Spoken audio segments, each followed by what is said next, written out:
And in the warm, embracing shadow of our shared humanity, that brings us to Countdown's number 2 story, tonight's worst persons in the world.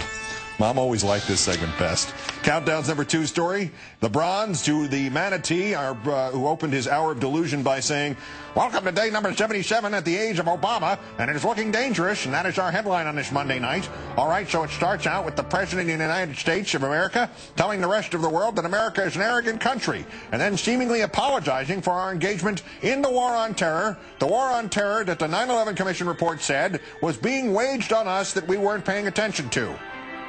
Wait, so bin Laden was also waging a war on terror? Boy, that went south quickly. As to Hannity, what set him off apparently was Obama's statement that the United States is not and will never be at war with Islam, because Hannity does not realize there is a difference between Islam and terrorism, or because he doesn't want to realize it. Just a coincidence that the Hannity show begins with an illustration of a giant balloon filled with hot air. Runner-up, the unidentified sellers of this Hitler Gave Great Speeches 2 t-shirt.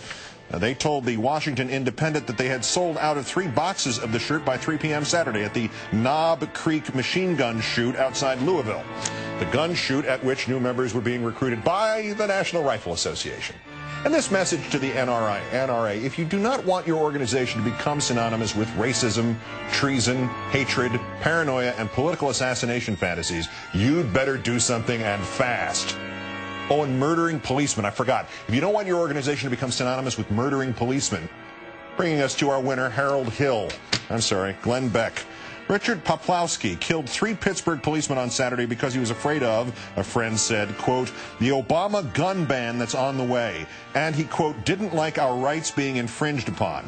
When several websites correctly pointed out that this sounded awfully like one of Beck's hysterical rantings, or maybe his interview last month with the head of the NRA, Beck immediately went back to his normal speed. High, stupid dudgeon.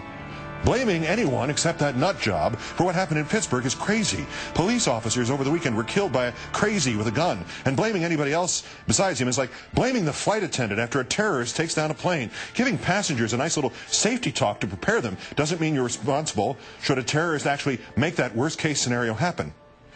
See, here's where you go wrong. You're not the flight attendant on the plane, and thanks for invoking that image again. You, Beck, are one of the cowards, safely on the ground, telling the nut job on the plane that it's time to, quote, rise up. You remember March 19th, right? Well, actually, you probably don't.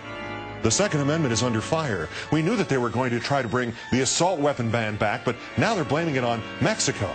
The 9/12 Project, which is kind of a grassroots thing where you can go meet other people who think like you and think about values and principles and want to do something to take your country back. And then you proceeded to read a letter from a woman who said that since the election, she'd gone out and bought a handgun and joined the NRA. So when you talk about taking your country back and then you read letters from people who are stockpiling guns, do you think these things are unconnected? That people even crazier than you, who you are encouraging to do something to take your country back, that they have bought these guns as paperweights?